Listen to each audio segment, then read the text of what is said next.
The Appalachian Mountains stretch over 1,500 miles from Georgia to Maine, forming one of the oldest mountain ranges on Earth.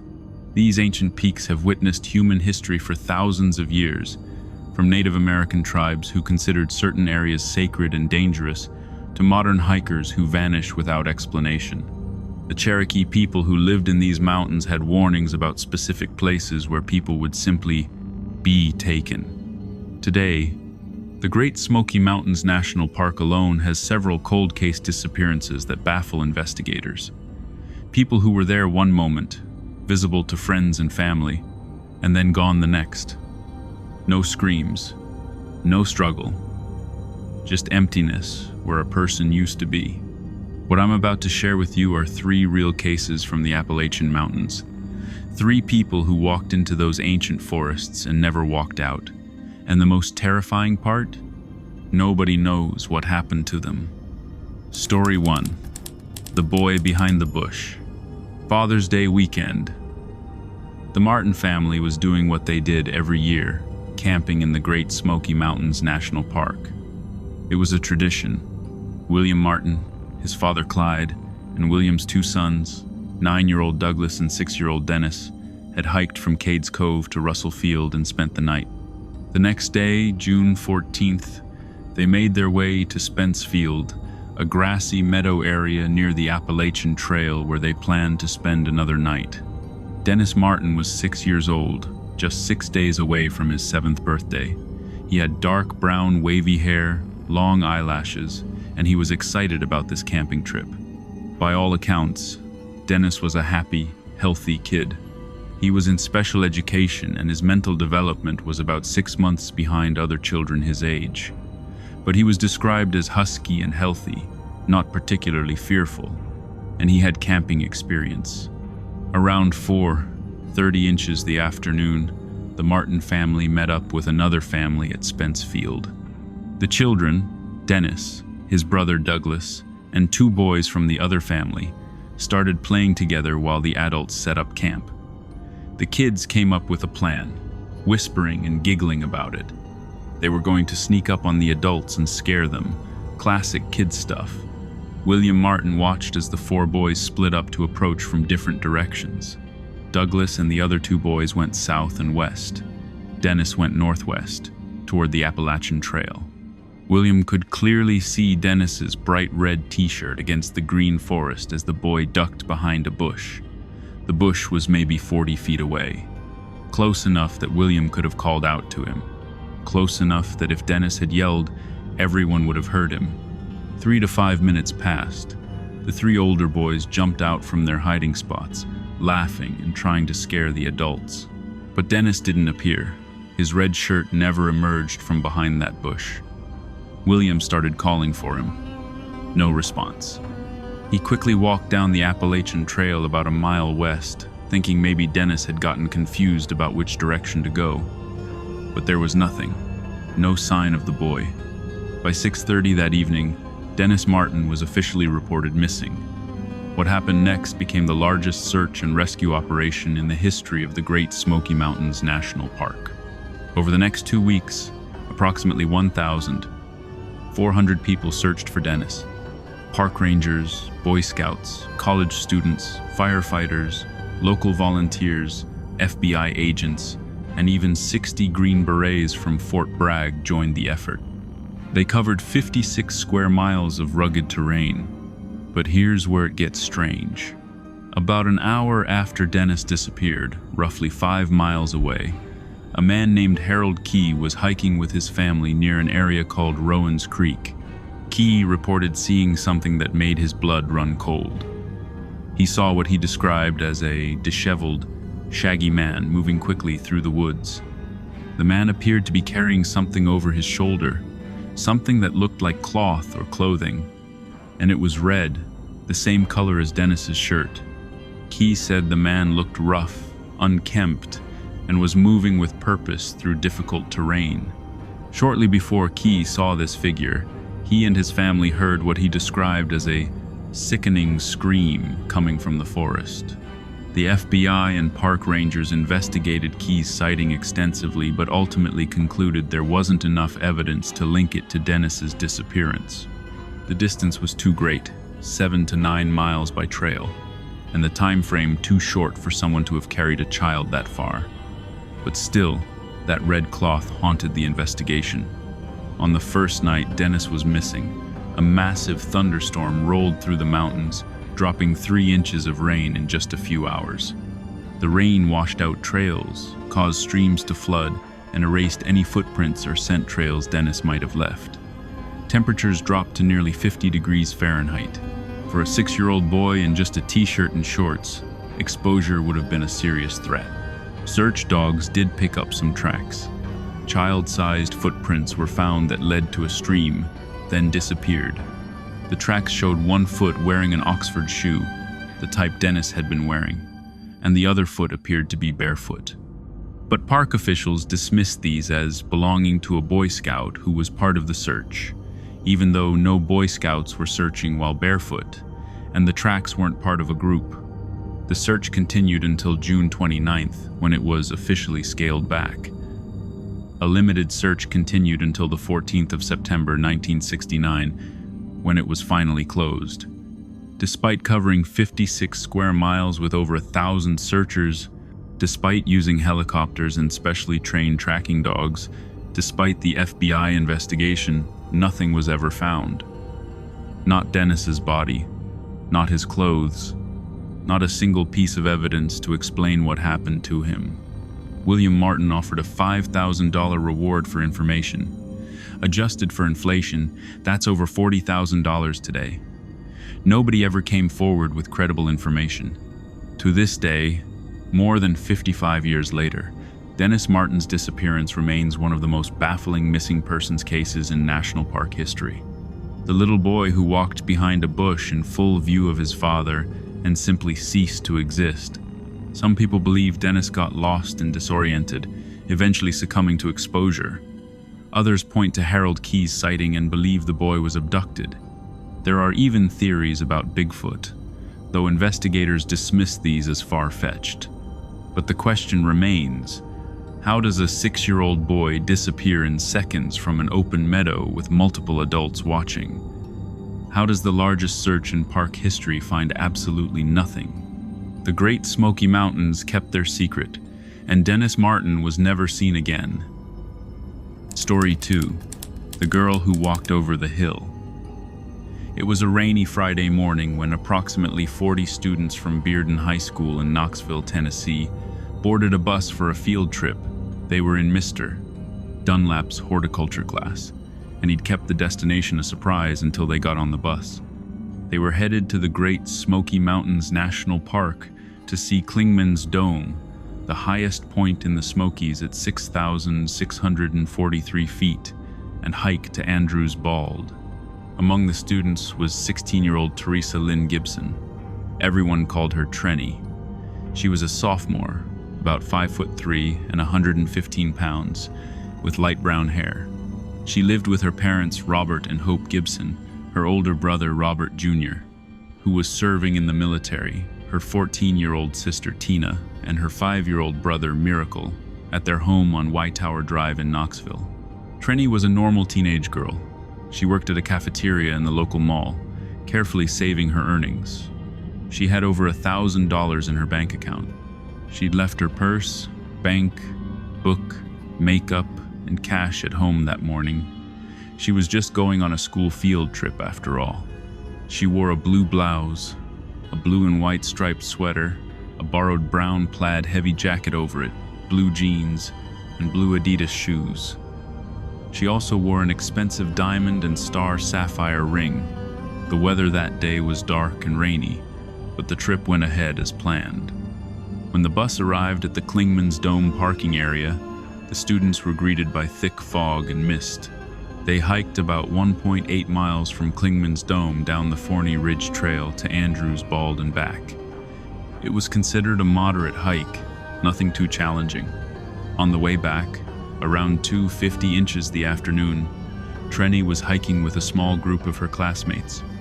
They were about half a mile from the parking lot where the bus waited. The group stopped to rest for a moment, but Trenny told them she wanted to keep going. She seemed to be in a hurry to get back. Her friends watched as she walked ahead of them down the trail. One of the students, David Eastham, was coming up from behind. The group was still watching Trenny. They saw her stop, bend down for a moment, maybe to tie her shoe or adjust something, and then she turned right, stepping off the trail. And then she was gone. When David Eastham reached the spot seconds later and the other students looked back down the trail, Trenny was nowhere to be seen. There was no side trail at that point. The terrain was rocky, rough, overgrown with trees, thick underbrush, and briars. A small stream made the bank slick and dangerous. There were several groups of students both ahead of Trenny and behind her on the trail. Nobody saw where she went. The students assumed Trenny had somehow gotten ahead of them and would be at the bus. They continued on and arrived at the parking area around 3:30 p.m., but Trenny wasn't there. They searched the immediate area. No sign of her. At approximately 4:30 p.m., park rangers were notified. Trenny Gibson was officially missing. That evening, Trenny's parents were notified, a full 5 hours after she disappeared, which her mother never understood or forgave. Robert Gibson Sr. was on a business trip in Baton Rouge, Louisiana. He caught the next flight home. The family brought clothing Trenny had recently worn to give scent to the tracking dogs and arrived at the park around midnight. The search that night was called off at 3 a.m. due to poor weather. The next day, October 9th, a full-scale search began. 8 teams of bloodhounds and German shepherds were brought in. Ranger Jack Linehan coordinated the search, closing the road between Clingman's Dome and Newfound Gap to the public. National Guard helicopters were obtained but couldn't fly until late afternoon due to thick fog. The terrain was incredibly difficult. Haze, thick evergreen foliage, and changing autumn leaves made visibility nearly impossible. Hoarfrost, combined with fallen leaves, made hiking slippery and treacherous. Near where Trenny was last seen, searchers found a few broken ferns. They also found 3 cigarette butts and a partially opened can of beer nearby. This was unusual. Trenny didn't smoke or drink. The next day, 8 more cigarette butts of the same brand were found at another location. The tracking dogs provided the most disturbing clues. 3 of the dog teams picked up Trenny's scent at the intersection with the Appalachian Trail. They followed it past Clingman's Dome Tower, a 45-foot observation tower where hundreds of people had been that day. Nobody remembered seeing Trenny. The dogs traced her scent along the paved road about 1.5 miles from the parking area, then the scent just stopped, vanished, as if Trenny had simply evaporated. One theory was that someone had lured or forced Trenny into a vehicle near the roadway, which would explain why her scent ended so abruptly on the pavement. But who? And how had they done it without anyone seeing? The FBI opened an investigation on October 12th, but their case file was never released to the public. The chief ranger told reporters he was almost certain Trenny wasn't in the park. By October 22nd, after 756 people had searched the area, the official search was called off. No physical evidence indicated Trenny was still in the park. But Trenny's father refused to give up. He organized his own search in April 1977, which continued through May 5th. They searched major and minor trails, drainages, and ridges between Andrews Bald and Elkmont, Tennessee, a distance of 15 miles, and all the way to Fontana Lake in North Carolina, 14 miles away. They found nothing. Then strange details began to emerge. Trenny's comb was found in the car of a fellow student who'd been on the field trip.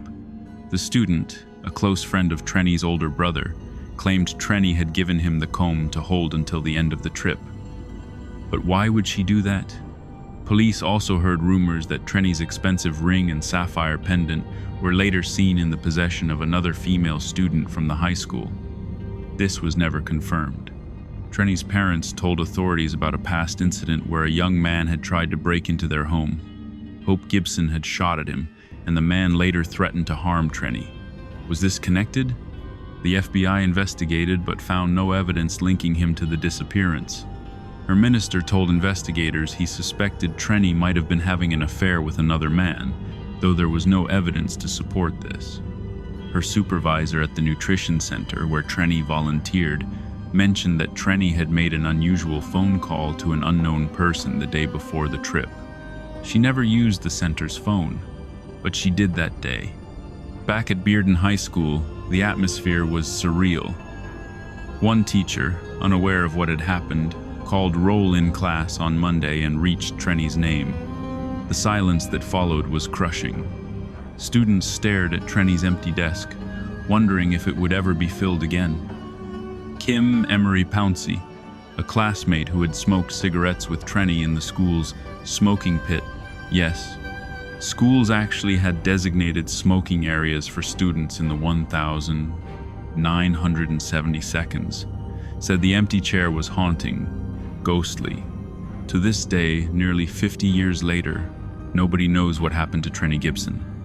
She walked over a hill on a trail, surrounded by dozens of her classmates, in the middle of the afternoon, and she was never seen again.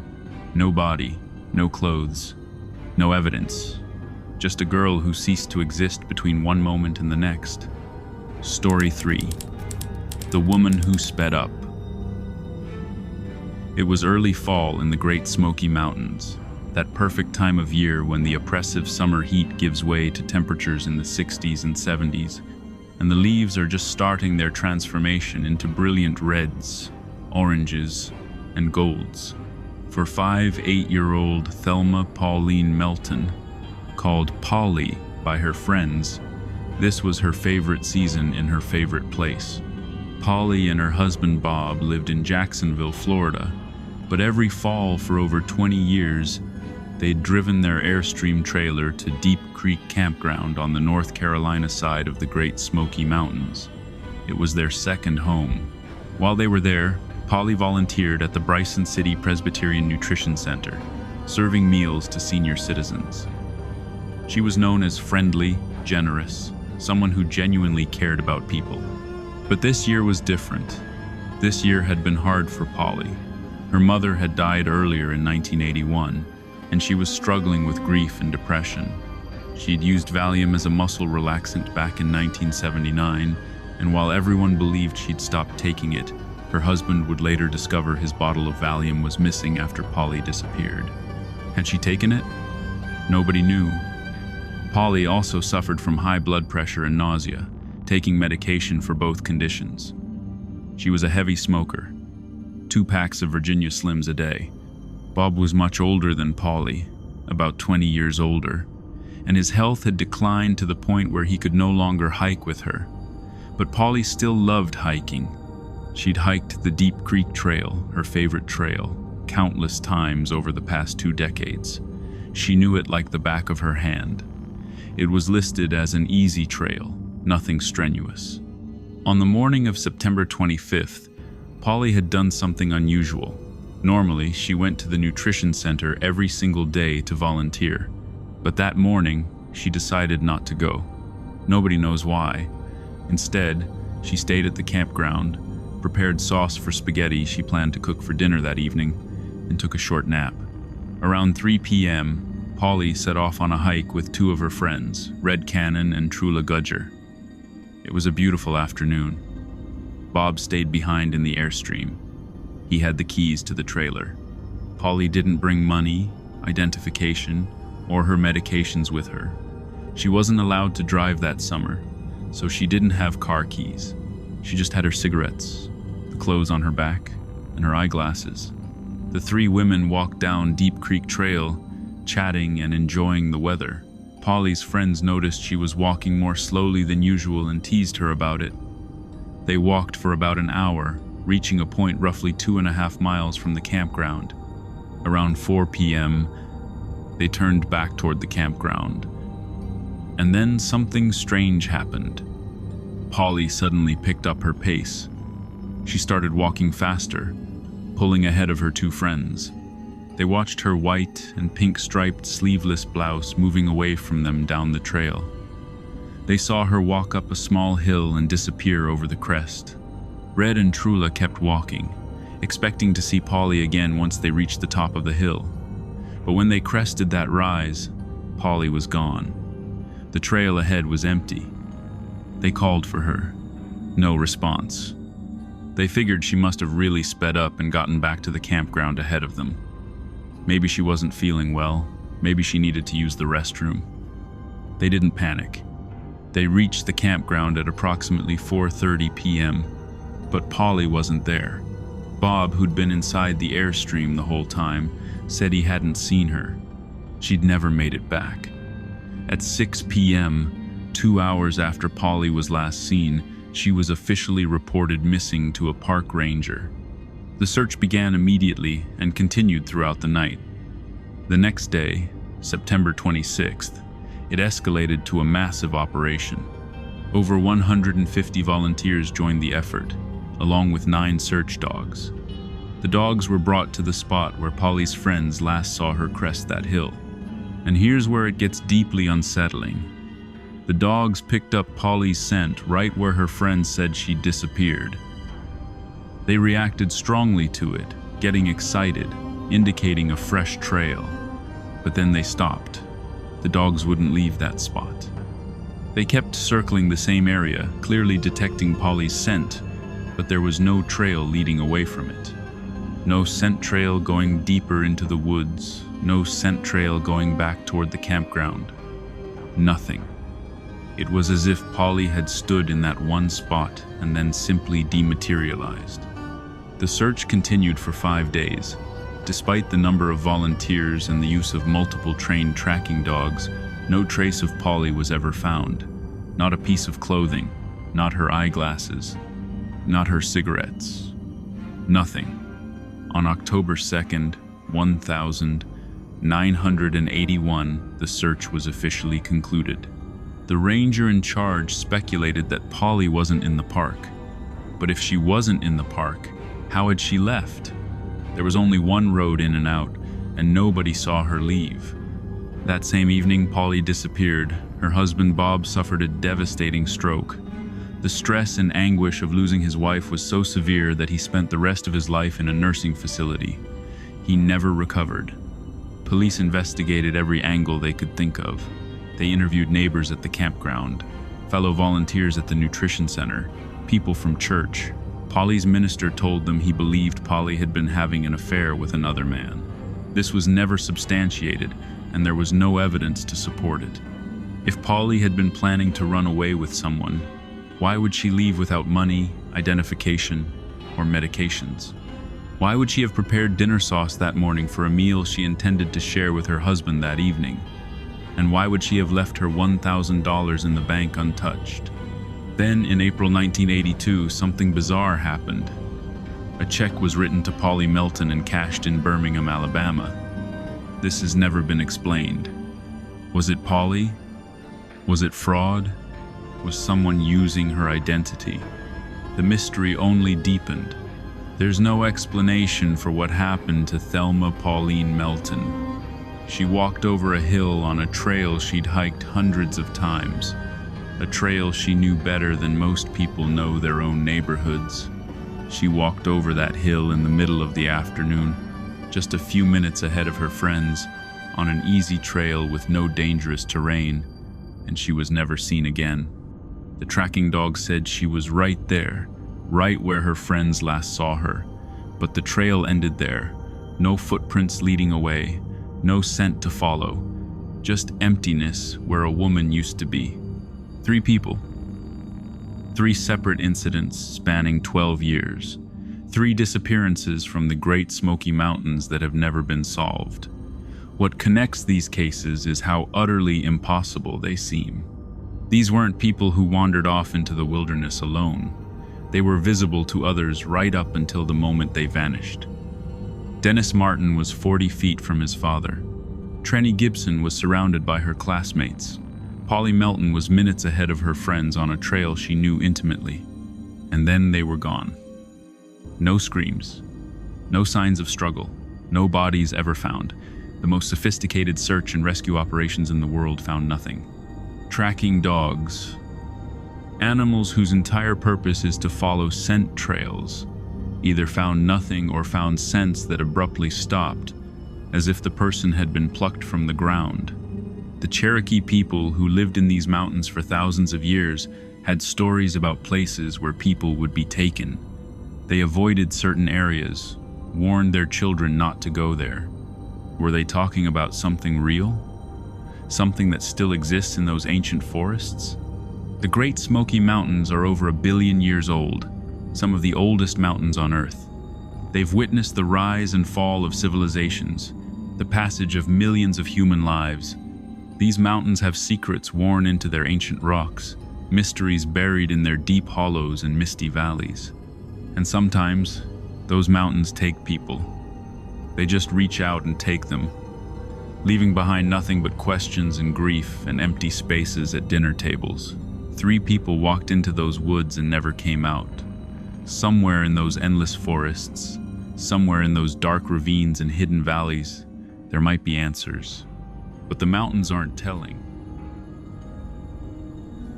We made it out of this one, but the darkness runs deep. If you think you can handle it, check out the other cases on the channel. Don't risk losing the signal. Like, subscribe, and turn on the notification bell. The next investigation is starting now.